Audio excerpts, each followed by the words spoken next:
What if the brightest stars weren't the ones who played along, but the ones who refused? Hollywood's golden age is often remembered for its glittering premieres, flawless faces, and the illusion of perfection. But beneath the velvet curtain, the system ran on obedience, control, and image manipulation. To survive, most stars smiled, complied, and performed both on and off the screen. But a rare few said no. This isn't a list of rebels without cause or scandal chasers desperate for attention. These are actors and actresses who walked away from million-dollar contracts, who clashed with studios not for fame but for freedom. They weren't punished for doing wrong. They were shunned for refusing to conform. Take Katharine Hepburn, for instance, a woman who wore trousers and defied every expectation of femininity in an era of corsets and quietness. Or Sidney Poitier, who rejected any role that degraded his dignity, reshaping what it meant to be a black actor in mid-century America. James Cagney went to war with Warner Brothers, not for money, but to break free from the shackles of studio slavery. These were not just stars, they were statements. And for each of them, saying no meant risking everything. In a world where fame was the ultimate prize, what makes someone walk away? Tonight, we pull back the curtain on 20 artists who dared to say no to power, to expectation, to the game itself. They didn't fade. They chose to disappear. But their defiance? That never left the stage. Fact Hasson, Katharine Hepburn, the woman who refused to wear a costume. She never played the role Hollywood wanted her to play on screen or off. In the 1,930 seconds, when female stars were groomed into porcelain dolls in heels and gowns, Katharine Hepburn walked into studios in trousers, no makeup, and a spine that bent for no one. MGM executives called her box office poison after she rejected the roles that typecast women as fragile ornaments. Instead, she demanded scripts with depth, with wit, edge, and agency. In an era when wearing pants was considered a rebellion, she didn't just wear them, she stormed the studio lot in them, even when costume designers begged her to change. At one point, a costume assistant literally stole all her trousers. Her response? She walked around in her underwear until they were returned. She wasn't trying to shock, she simply refused to pretend. Hollywood didn't know what to do with her, so it tried to exile her. But Hepburn came back on her terms, with the Philadelphia story and a legacy no studio could write for her. She didn't play the game, she rewrote it. Fact #2. Sidney Poitier, the actor who set his own line. Hollywood offered him roles. He offered it a standard. At a time when black actors were either comic relief or background noise, Sidney Poitier set a condition. No role that degraded his dignity. He would not play a servant who shuffled, a crook who grinned, or a clown in blackface. He rejected scripts by the dozen, even when it meant going unpaid. Studios called him difficult. Agents warned he'd never work, but he held the line. In The Defiant Ones, A Raisin in the Sun, and Lilies of the Field, he delivered performances that forced white America to see something they'd long ignored: black characters as men of principle, grace, and intelligence. But behind the applause was silence. While his white peers enjoyed the studio system's rewards, Poitier was kept at arm's length, celebrated publicly but excluded privately. He didn't just act with power, he insisted that power respect him first. Fact #3. James Cagney, the man who declared war on Warner Brothers. He was the face of gangster cinema, then he became Hollywood's most unexpected union man. James Cagney, known for his blazing energy in films like The Public Enemy, became one of the first A-listers to openly challenge the studio contract system, the system that made stars rich, but turned them into property. He sued Warner Brothers in 1936 for breach of contract, refusing to accept the take-it-or-leave-it roles assigned to him. He won a stunning victory at a time when studios controlled everything from your salary to your public image. He also secretly funded unionization efforts inside Hollywood, supporting the Screen Actors Guild when it was seen as a career killer. He was followed, threatened, but never silenced. Cagney didn't want more money. He wanted more freedom, and he got it at a price. The studios never trusted him again. But for every actor that followed, his name became a quiet battle cry. Fact #4. Faye Dunaway, the star who burned every script she hated. She could have been Hollywood's next sweetheart. She chose to be its storm. Faye Dunaway rose like wildfire in the late 60 seconds and 70 seconds with roles in Bonnie and Clyde, Chinatown, and Network. But behind the camera, she was uncompromising, sharp, exacting, and utterly unwilling to tolerate what she called stupid roles for pretty faces. She clashed with directors, rewrote dialogue mid-shoot, and rejected parts that she deemed insulting to women. When studios tried to mold her into the next Monroe, soft, agreeable, ornamental, she shredded the template. She wanted intelligence, rage, contradictions, not lingerie and lipstick. The system fought back. After a string of confrontations and delayed productions, her name was quietly removed from casting lists. Difficult. They said that infamous word used to silence ambitious women, but Faye Dunaway was not difficult. She was dangerous to a system afraid of women who demanded more. Vrentine. Fact #5. Sean Connery, the man who walked away from 007. He was the original Bond, suave, lethal, iconic. Then he said, no. After You Only Live Twice, Sean Connery shocked the industry by turning down another James Bond film even when offered double his previous salary. Why? Because he hated what Bond represented. The shallow machismo, the one-note scripts, the repetition. I am not Bond, he once said, and I don't like being locked into that box. The studio panicked. They recast. They begged. He eventually returned on his terms for Diamonds Are Forever. But the damage was done. Connery's message was clear. No brand, no paycheck, no global icon would own him. Off-screen, he refused press tours, skipped award shows, and lived with a privacy that few stars ever reclaim. He wasn't running from fame. He was rejecting captivity. VTAT. Fact #6. Joanne Woodward, the actress who chose the quiet life. She had the talent, the face, the Oscar, and then she disappeared. Joanne Woodward stunned critics with her 1,957 performance in The Three Faces of Eve, winning Best Actress. Hollywood waited for the explosion, but it never came. She turned down role after role, skipping the studio circuit entirely. Why? Because she chose something else. A life, a family, a marriage rooted in partnership, not press. While her husband Paul Newman built a luminous career, she turned inward, acting only in roles that moved her and often retreating from the spotlight altogether. Producers called it a waste, but to her, Hollywood's version of success felt hollow, all surface, no substance. She saw the machine, she stepped away, and in doing so, she crafted something far rarer than fame, peace. Fact #7. John Cassavetes, the star who built his own system. He was a leading man in the system, and then he tore it down. John Cassavetes could have coasted on charm and contracts. He had the looks, the roles, and the offers. But what Hollywood gave him in exposure, it took away in control. So he did the unthinkable. He rejected studio films, mortgaged his own home, and started making movies on his own terms, with his own camera and his own friends. Faces. A Woman Under the Influence. Opening Night. These weren't just films, they were acts of defiance. Raw, grainy, intimate portraits that had no place in the Hollywood machine. Studios laughed. Critics didn't know what to do with him. But he kept going. Cassavetes didn't want to be directed. He wanted to create, and in doing so, he became the father of American independent cinema, not by permission, by refusal. Fact #8. Deborah Winger, the leading lady who vanished on purpose. She had the heat, the momentum, the box office, gold, and then silence. In the early 80 seconds, Deborah Winger was everywhere. An officer and a gentleman. Terms of endearment, urban cowboy. She was real, unpredictable, electric. But backstage, she was also blunt. She hated the artificiality, despised the shallowness of red carpets, and loathed being treated as a commodity. When producers tried to reshape her into the next Julia Roberts, she walked. For nearly a decade, Winger disappeared not because she couldn't get work, but because she didn't want the work Hollywood kept offering. I needed to protect my soul, she said once. And for that, they labeled her difficult. But in truth, she was just awake. Some actresses age out of Hollywood. Deborah Winger opted out. Fact #9. Jessica Lange, the beauty who refused to be a symbol. They wanted her to be another Marilyn.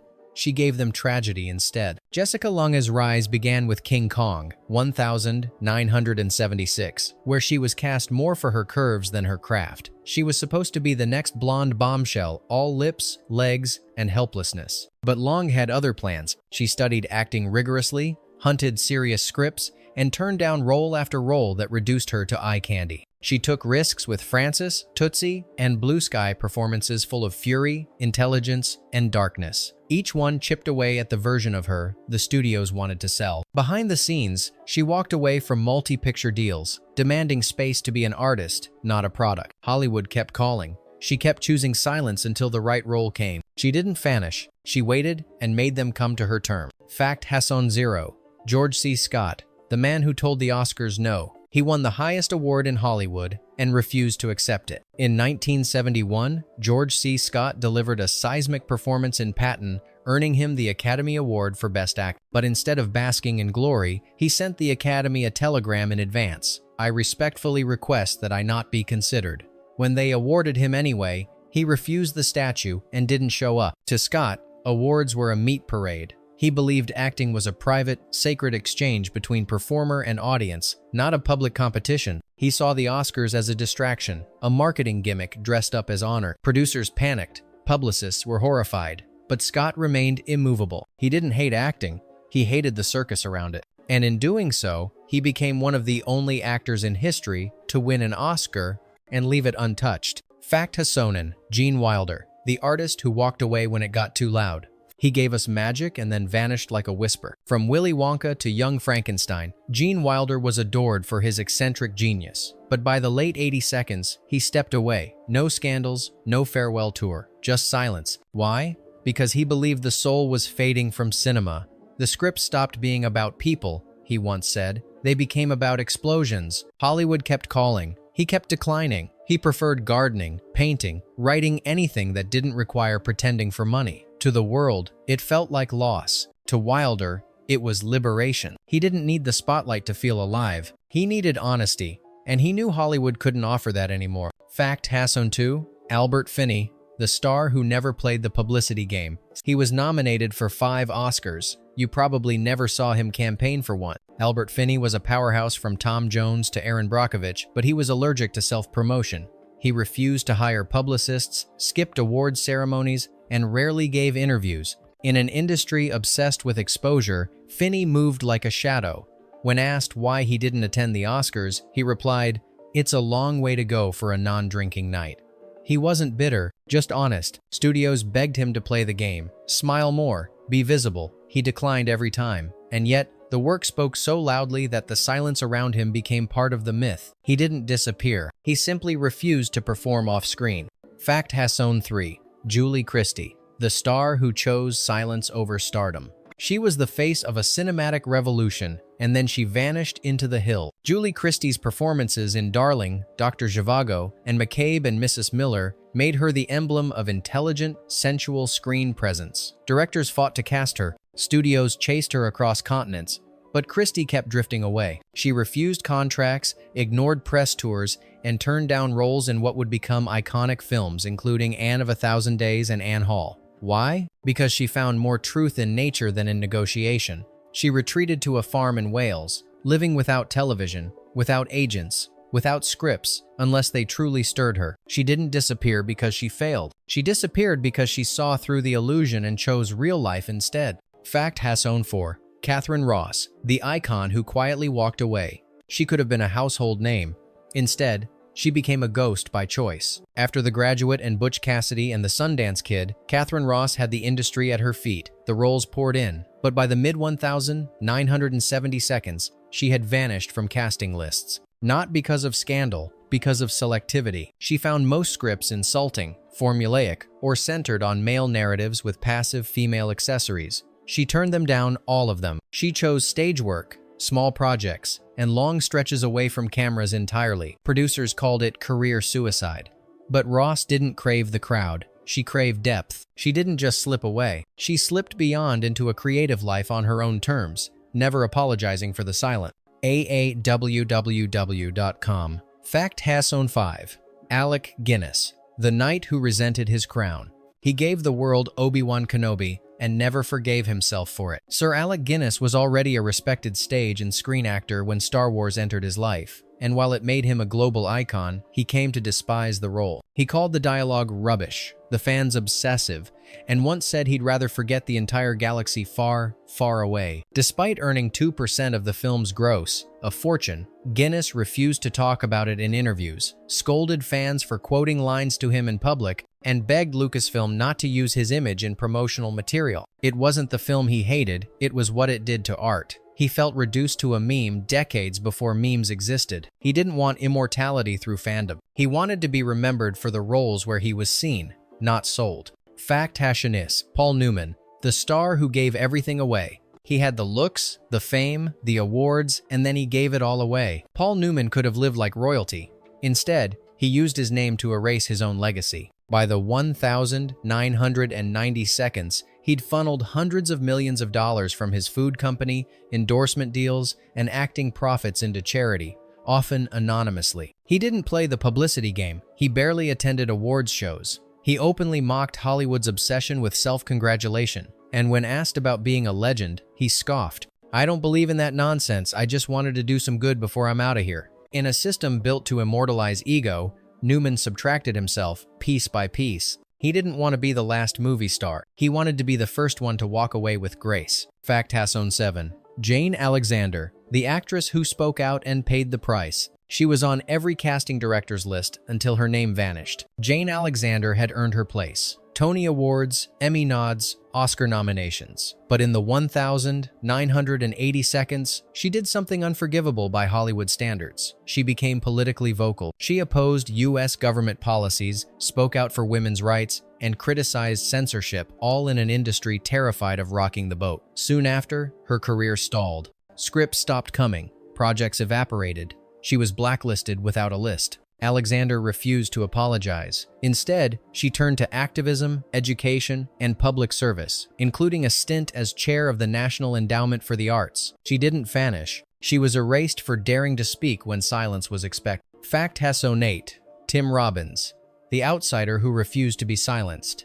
They loved him when he played by the rules. Then he broke them. After The Shawshank Redemption and Mystic River, Tim Robbins had Hollywood at his feet. But behind the acclaim, he became one of the few A-list stars to publicly challenge the entertainment industry's political cowardice. He criticized the Iraq War, condemned censorship, and supported voices blacklisted by studios. The backlash was swift, calls dropped, meetings disappeared, and he was quietly shut out of major projects. Robbins never apologized. "If speaking out cost me roles," he said, "then maybe those roles were never worth having." Hollywood loves rebels on screen. Off-screen, they're a liability. Fact Hassonen, Marsha Mason, the actress who took the fight behind the curtain. She didn't just push back on screen, she went to war backstage. Marsha Mason earned 4 Academy Award nominations and worked with some of the most powerful men in Hollywood. But when she started advocating for equity behind the scenes, equal pay, creative control, protection for actresses over 40, she crossed a line the industry quietly enforced. Don't question the system. She spoke out in Writers Guild meetings. She demanded stronger roles for women in scripts. She exposed how the casting couch never truly disappeared, it just changed rooms. Soon, the leading roles vanished. Not because she lacked talent,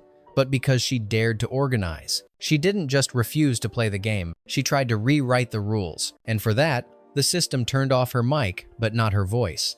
Fact #20. Gene Hackman, the legend who left without a backward glance. One day, he was one of the most respected actors alive. The next, he was gone. Gene Hackman's career spanned 5 decades, The French Connection, Unforgiven, The Royal Tenenbaums. He was a titan, always commanding, always compelling. But in 2004, he quietly retired. No press tour, no exit speech, just gone. Why? Because, in his words, it wasn't fun anymore. He had grown tired of the process, the egos, the spin, the scripts that said nothing. He left not out of scandal or burnout, but out of complete clarity. "I didn't need the work, I needed peace." He moved to New Mexico, wrote novels, rode bikes, lived. While others chased legacy, Hackman walked away with his intact. Bonus fact, Barbara Loden, the filmmaker who erased herself to stay free.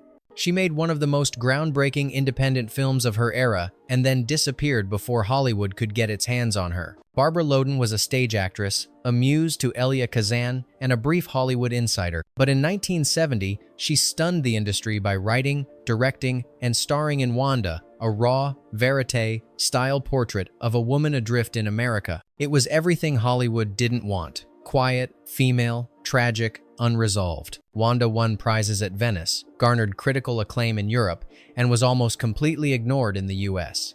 Loden refused to polish the film, refused to let a studio fix it. She wouldn't sell the rights. She wouldn't change the ending. She wouldn't turn Wanda into something the system could profit from. And so, she was left out of it. No second film, no offers. She never made another movie. Loden didn't fail. She simply refused to compromise, even if it meant being forgotten. She died at 48.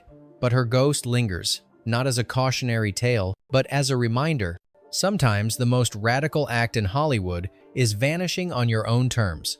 They didn't disappear because they failed. They disappeared because they refused to pretend. While others chased the limelight, these 21 walked the quieter path, one paved with silence, resistance, and self-respect. They gave up power to preserve identity, walked away from fame to remain whole. And maybe that's why their stories linger, not as gossip, but as legacy. Now it's your turn to weigh in. Which of these stars do you admire most, and do you think walking away was bravery or quiet defeat? Leave your thoughts in the comments, because in the end, the game only ends when someone refuses to play.